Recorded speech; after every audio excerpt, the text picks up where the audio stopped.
بسم اللہ الرحمن الرحیم۔ خیر ابو سعد الخرقوسی نیساپوری ایک ایسے مفسر گزرے ہیں کہ جن سے حوالہ جات لینے والے ہزاروں کی تعداد میں مصنف ہوئے۔ ان میں امام عسقلانی، امام قسطلانی، امام عینی، قاضی عیاض، امام سیوطی اور امام قرطبی جیسے جید شامل ہیں۔ امام ابو سعد نے صرف المصطفیٰ میں، ابن اسحاق نے سیرت صفحہ نمبر 103 پر، ابن سعد نے الطبقات الکبریٰ جلد اول صفحہ نمبر 158 میں، امام بہقی نے دلائل النبوہ، امام طبرانی نے المعجم الاوسط اور اس کے علاوہ تمام ائمہ حدیث اور مفسرین نے اس واقعے کو تفصیل سے بیان فرمایا ہے۔ سرور کائنات آقائے نامدار نبی آخر جمع صلی اللہ تعالیٰ علیہ وسلم کی بات سے 1000 سال پہلے کا ہے کہ جب یثرب ابھی آباد نہ ہوا تھا، دنیا میں جنہوں نے بہت سے فتوحات کیے اور دنیا کے بڑے حصے فتح کیے، انہی میں سے ایک یمن کا بادشاہ تھا۔ اس کے بارے میں کہتے ہیں کہ جس ملک اور جس شہر کو فتح کرتا، وہاں سے 10 افراد نہایت اعلیٰ صاحبان حکومت، صاحبان علم، یعنی چوٹی کے 10 بڑے جماعت کو چن لیتا اور اپنے لشکر میں بطور مصیر شامل کر لیتا۔ اس بادشاہ کا لشکر 1,34,000 گھوڑ سوار اور 1,40,000 پیادہ سپاہیوں اور 4,000 حکمہ و اہل علم لوگوں پر مشتمل تھا۔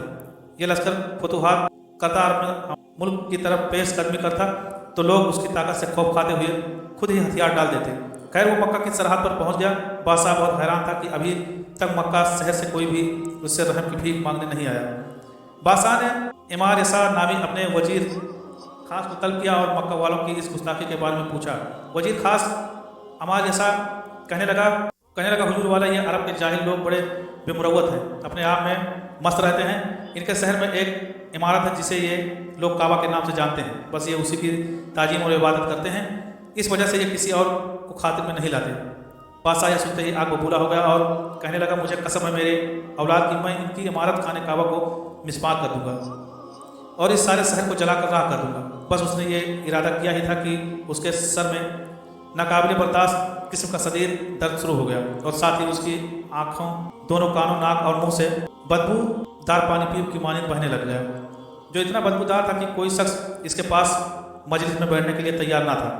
وہ سخت پریشان ہوا، جتنے حکمہ و ادبا تھے ان کو بلایا، انہوں نے سر توڑ کوشش کی، لیکن کسی سے اس کا علاج نہیں ہو سکا۔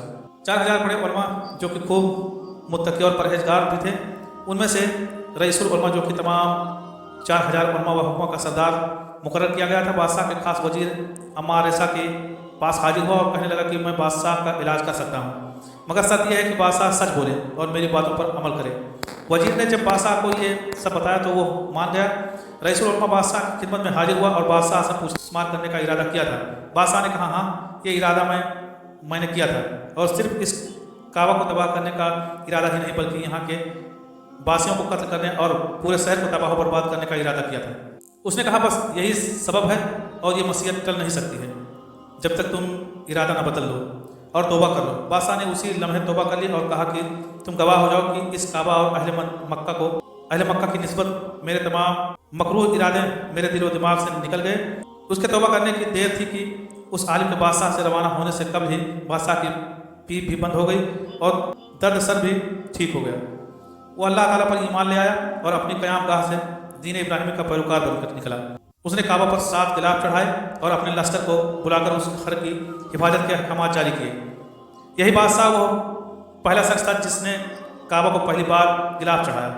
اس کے بعد بادشاہ اپنا لشکر لے کر آگے نکل پڑا۔ پھر وہ ایسی جگہ پہنچا کہ جہاں کوئی آبادی نہ تھی، بس پانی کا ایک چشمہ تھا۔ بادشاہ نے لشکر کو آرام کی غرض سے وہاں ہی خیمے لگوا دیے۔ بادشاہ کو اس جگہ کا نام یثرب بتایا گیا۔ بادشاہ نے اعلان کیا کہ رات یہاں گزار کر کل سفر پر روانہ۔ اس دوران میں لشکر میں موجود 4,000 صاحبان علم کا اجلاس ہوا اور انہوں نے باہمی صلاح مشورہ کیا۔ وہ علماء سماوی کتب کا علم رکھنے والے اور صاحبان بصیرت تھے۔ وہ حضور صلی اللہ علیہ وسلم کی آمد، بعثت، ولادت اور ہجرت کی تذکروں کو پوری پہچان رکھتے تھے۔ جن کے پاس یہ سارا علم تھا وہ جانتے تھے کہ وہ نبی آخر جمع صلی اللہ تعالیٰ علیہ وسلم ہجرت کر کے اس یثرب نامی وادی میں تشریف لائیں گے اور اسے یثرب سے مدینہ بنا دیں گے۔ اب انہوں نے طے کر لیا کہ قسمت ہمیں یہاں لائی ہے، اگر ہم یہ سرزمین چھوڑ کر چلے گئے تو ہم سے بڑا بدقسمت کون ہوگا، اور ممکن ہے وہ ہمارے زمانے میں آ جائیں، ممکن ہے ہماری اولادوں کے زمانے میں آ جائیں۔ لہٰذا ان میں سے 400 علماء نے یہ فیصلہ کیا کہ چاہے بادشاہ قتل بھی کروا دیں یا زندہ جلا دیں، ہم یہاں سے نہیں جائیں گے۔ صبح بادشاہ نے روانگی کا اعلان کیا تو ان علماء نے اعلان کروا دیا